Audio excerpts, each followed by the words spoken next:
तो अब यहाँ पर देखो हम बात करेंगे कि मोशंस ऑफ द अर्थ जो हमारा चैप्टर है, ठीक है।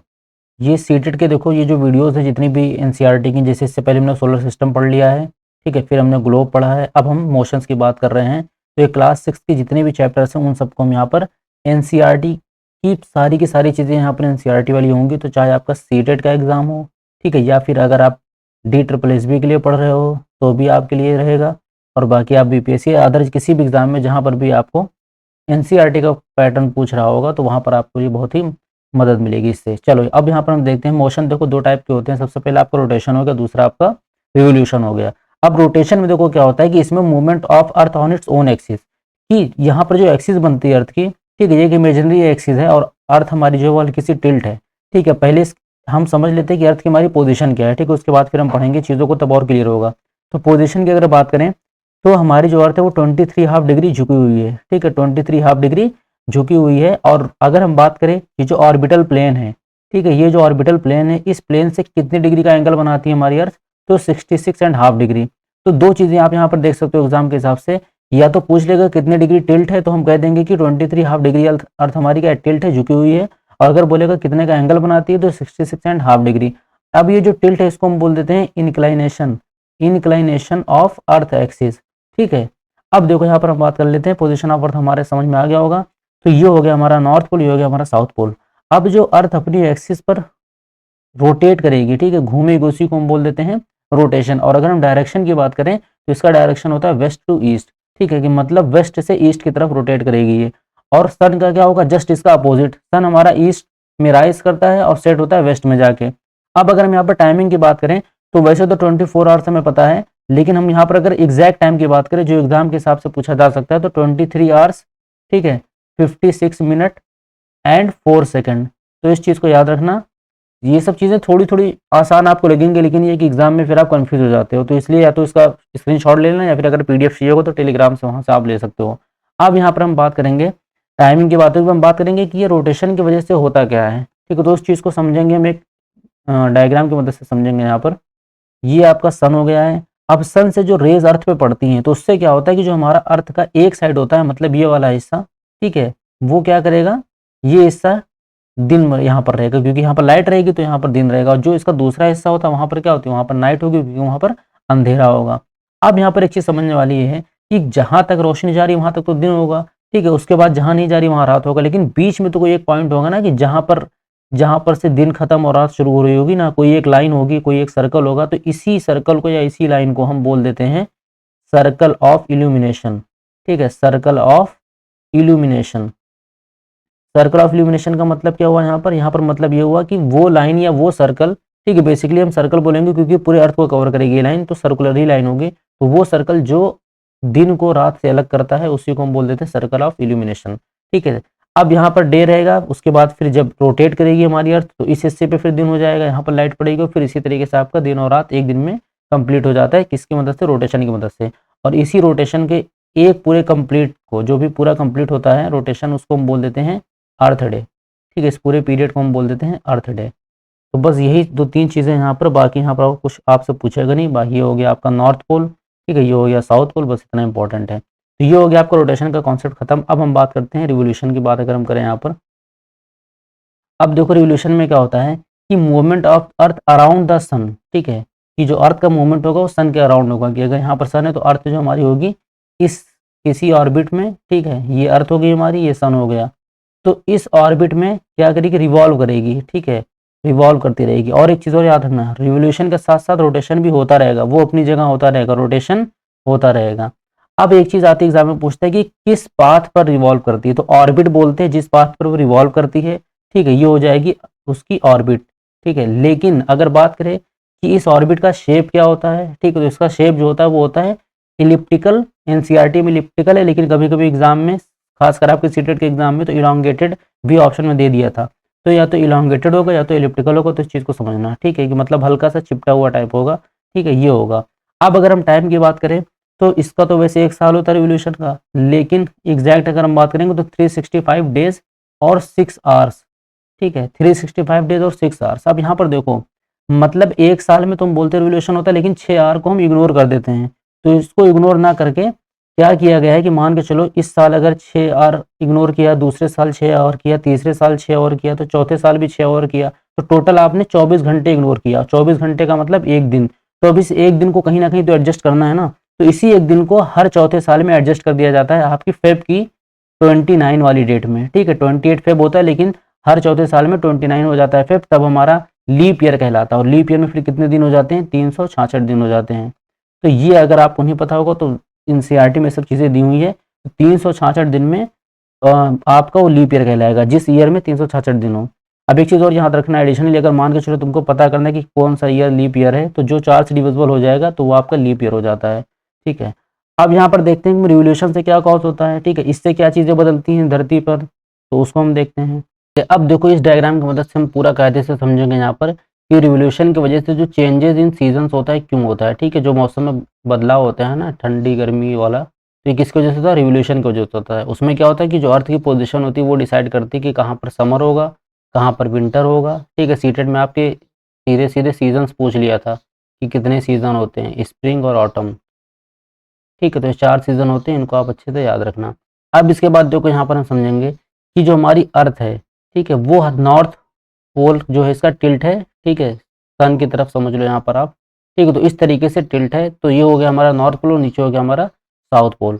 अब यहाँ पर देखो ये 4 जो फेजेस होते हैं ना, ये पोजीशन एक तरीके से अर्थ की देती है, जो हमें 4 सीजन देती है।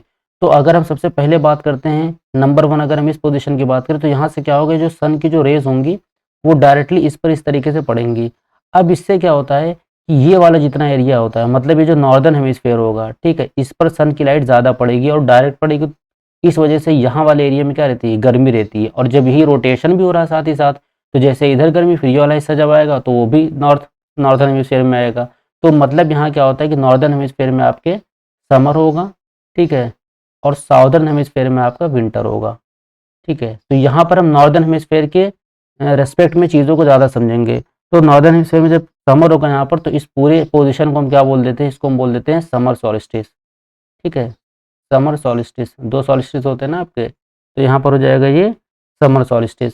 अब एक चीज़ और यहाँ पर समझ लेना कि जो डेट होती है आपकी 21 जून, ठीक है, 21 जून को लॉन्गेस्ट डे होता है। ठीक है, लॉन्गेस्ट डे होता है और शॉर्टेस्ट क्या हो जाती है आपकी? नाइट। ठीक है, तो इस चीज़ को याद रखना। तो इस वाले फेज में बस आपको इतनी चीज़ याद रखनी है। नॉर्थ पोल पर हमारी अर्थ जो है वो नॉर्थ पोल हल्का सा टिल्ट है, तो सन की रेज सारी नॉर्दर्न हेमिस्फेयर में पड़ती हैं, सादर्न हेमिस्फेयर तक नहीं पहुंच पाती, तो यहाँ पर ठंडक रहती है, यहाँ पर गर्मी रहती है। ठीक, और इस पोजीशन को हम समर सॉल्स्टिस बोलते हैं। और 21 जून को लॉन्गेस्ट डे होता है, शॉर्टेस्ट नाइट होती है। उसके बाद अगर हम बात करें, तो अब इस तरीके से सन की रेज इस पर पड़ रही होंगी, तो अब यहाँ पर जो हमारा नॉर्थ पोल है, नॉर्दर्न हेमिस्फेयर, तो इस तरफ है, क्योंकि पोजीशन तो अर्थ की ऐसी झुकी है ना, इस साइड अगर झुकी तो इधर ही रहेगी, वो बदलेगी नहीं। भले ये रोटेट होके यहाँ इस तरीके से आया, ऐसे गया, फिर यूं गया। ठीक है, सॉरी, को थोड़ा सही से बना दें। ठीक है, इस तरीके से, और फिर यहाँ पर ये ऐसे, तो बस ऐसे ये हो गई होती है इसकी साइकिल। ठीक है, अब यहाँ पर अगर आप देखोगे तो यहाँ पर जो सन की रेज है वो ज़्यादातर साउदर्न हेमिस्फेयर में पड़ रही हैं। ठीक है, ये साउथ पोल हो गया, तो साउदर्न हेमिस्फेयर में, मतलब तो ज़्यादातर आपकी यहाँ पर ये साउदर्न हेमिस्फेयर में पड़ रही हैं। ठीक है, तो अब क्या होगा, यहाँ पर गर्मी हो जाएगी, मतलब यहाँ पर उल्टा हो जाएगा। नॉर्दर्न हेमिस्फेयर पर क्या होगा, यहाँ पर विंटर हो जाएगा, और साउदर्न हेमिस्फेयर में आपका यहाँ पर समर हो जाएगा। ठीक है, तो जस्ट उसका उल्टा होगा, और इस पोजीशन को हम क्या बोल देंगे? इसको हम बोल देंगे विंटर सॉल्स्टिस। ठीक है, विंटर सॉल्स्टिस बोलेंगे, क्योंकि हमने कहा था ना नॉर्दर्न हेमिस्फेयर के रेस्पेक्ट में पढ़ेंगे, तो नॉर्दर्न में विंटर, तो यहाँ पर विंटर सॉल्स्टिस हो गया। और 22 दिसंबर को क्या होता है? जस्ट इसी का उल्टा, शॉर्टेस्ट डे होगा तुम्हारा, ठीक है, और लॉन्गेस्ट नाइट होगी। ठीक है, नाइट लॉन्ग होगी और डे शॉर्ट होगा। अब इस चीज़ को आप उम्मीद है अच्छे से समझ लिए होंगे। ये हो गए आपके समर सॉल्स्टिस और विंटर सॉल्स्टिस वाली कहानी। अब इसके बाद हम बढ़ते हैं कि ये जो स्प्रिंग और ऑटम, इनमें क्या चीज़ रहती है। तो यहाँ पर देखो, यहाँ पर जो सन की रेज होंगी ना, पूरी की पूरी हमारे अर्थ पर जाएंगी। ठीक है, तो ये जो पूरी की पूरी अर्थ पर इक्वली पड़ती हैं, क्योंकि इक्वेटर पर डायरेक्ट पड़ेंगी, तो पूरे अर्थ पर equal, northern hemisphere southern hemisphere सब पे इक्वल रेज पड़ेंगी। सेम यहाँ पर भी सब पे इक्वल पड़ेंगी। यहाँ पर आप देख सकते हो, जस्ट पीछे वाला जो पार्ट होगा वो होगा लाइटेड वाला पार्ट। ठीक, और ये आगे का पार्ट, तो इधर हमें हमें जो दिख रहा है यहाँ पे लाइट नहीं होगी, तो ये रियल पोजिशन हो गई। तो अब यहाँ पर देखो क्या होता है कि यहाँ पर दिन और रात दोनों क्या होंगी? इक्वल होंगी, इसीलिए हम इसको बोल देते हैं इस पोजिशन को इक्विनॉक्स। ठीक है, इक्विनॉक्स मतलब क्या हो जाएगा? जहां पर जब अर्थ पर दिन और रात क्या होते हैं? इक्वल होते हैं, तो हम क्या बोल देते हैं कि ये इक्विनॉक्स हो गया है। ठीक है, अब देखो इसके बाद यहाँ पर चीज़ों को समझ लेना कि इसमें जो नॉर्दर्न हेमिस्फीयर होगा, ठीक है, जो नॉर्दर्न हेमिस्फीयर होगा वहाँ पर कौन सा मौसम होगा, वहाँ पर होगा आपका स्प्रिंग होगा, ठीक है, स्प्रिंग। और जो साउदर्न हेमिस्फीयर होगा यहाँ पर आपका हो जाएगा ऑटम वाला सीजन, ठीक है। और जस्ट इसी का उल्टा यहाँ पर होगा, यहाँ पर नॉर्दर्न हेमिस्फीयर में ऑटम हो जाएगा, ठीक है, और साउदर्न हेमिस्फीयर में आपका स्प्रिंग हो जाएगा, ठीक है। तो यहाँ पर बस ये चीज़ें थोड़ा चेंज रहती हैं। तो इन चीज़ों को उम्मीद है कि अच्छे से आप समझ लिए होंगे। अब यहाँ पर एक चीज़ समझ लेना, 21 मार्च और 23 सितंबर को, ठीक है, इधर अगर हम बात करेंगे तो यहाँ पर थोड़ा हौच पौच हो रहा है, लेकिन आप चीज़ों को समझ लो। 21 मार्च को, ठीक है, इक्वल डे इक्वल नाइट होगा, ठीक है, इस चीज़ को अच्छे से समझ लेना, क्योंकि सन की रेज जो सीधे इक्वेटर पर फॉल करती हैं, ठीक है। तो यहाँ पर टिल्ट वाला कोई काम नहीं होगा, तो यहाँ पर क्या हो जाएगा, इक्वल डे तो इक्वल नाइट पूरे अर्थ पर होगा। और इसी तरीके से यहाँ पर अगर हम बात करेंगे तो यहाँ पर आपका 23 सितंबर को इक्वल डे इक्वल नाइट होगा, क्योंकि सन रेज डायरेक्टली किस पर, इक्वेटर पर फॉल करती हैं, ठीक है। तो ये चीज़ होगी, और इसीलिए यहाँ पर जब पोजीशन में रहता है तो मौसम बढ़िया रहता है, ठीक है। मतलब अगर आप मंथ के हिसाब से अब देख लो, अब अगर तुम मंथ के हिसाब से समझ लो यहाँ पर, ठीक है, मंथ के हिसाब से थोड़ा अगर हम बताते तो आप चीज़ों को अच्छे से समझोगे अपने इंडिया को लेके। ये आपका हो गया मान लो जून वाला, ठीक है।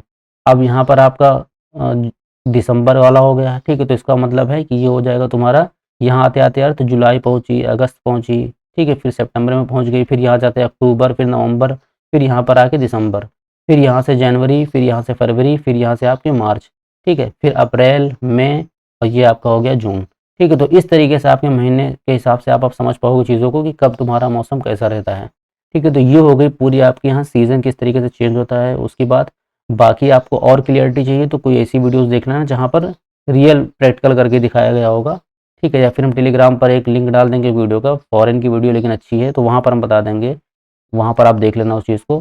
तो ये हो गया आपका बेसिक कॉन्सेप्ट। एक चीज़ हम फिर से रिवीजन कर लेते हैं एक बार, कि सन की रेज होती है कहाँ पड़ती हैं, नॉर्दर्न हेमिस्फीयर पर। तो नॉर्दर्न हेमिस्फीयर पर जो रेज पड़ेंगी उससे क्या होगा, यहाँ पर समर होगा, तो इस वजह से हम बोल देते हैं इसको समर सॉल्स्टिस बोल देते हैं इस पोजीशन को, ठीक है। और यहाँ पर साउदर्न हेमिस्फीयर पर यहाँ पर विंटर हो जाएगा। उसके बाद 21 जून को यहाँ पर क्या होता है, लॉन्गेस्ट डे होता है, शॉर्टेस्ट नाइट होती है, ठीक है। यहाँ पर इतनी कहानी खत्म। सेम अब इसका रिवर्स होगा, यहाँ पर नॉर्दर्न हेमिस्फीयर पर क्या होगा, विंटर होगा, और साउदर्न हेमिस्फीयर पर यहाँ पर होगा तुम्हारा समर, ठीक है। और इसको हम बोल देते हैं विंटर सॉल्स्टिस बोल देंगे इस पोजीशन को, ठीक है। और यहाँ पर हम बात करेंगे तो 22 दिसंबर को क्या होता है, शॉर्टेस्ट डे होता है और लॉन्गेस्ट नाइट होती है, ठीक है। नाइट क्या होगी यहाँ पर, लॉन्गेस्ट होगी।